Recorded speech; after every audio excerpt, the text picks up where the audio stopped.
Well, of course, ang pinaka-highlight is the Bucanag Bridge itself. So, symbolic yan siya ngayon, no?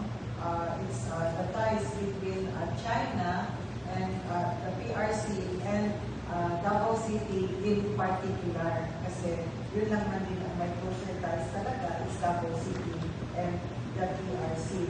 So, aside from that very symbolic event, ang venue na to is, we can say, is peculiar one, no? Marag, karoon pa na nahitabo.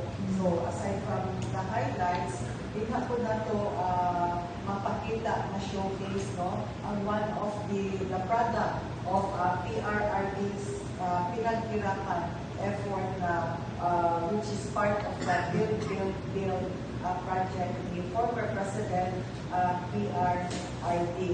So, actually, this afternoon, may pinakalas na kami na meeting before the celebration of the CNY 2026 and ma-finalize namin ang lahat-lahat. So, closure, may closure tayo, which is partial, and kung sabihin din yung whole area of the Bucanag Bridge, masarado talaga sa commuting public.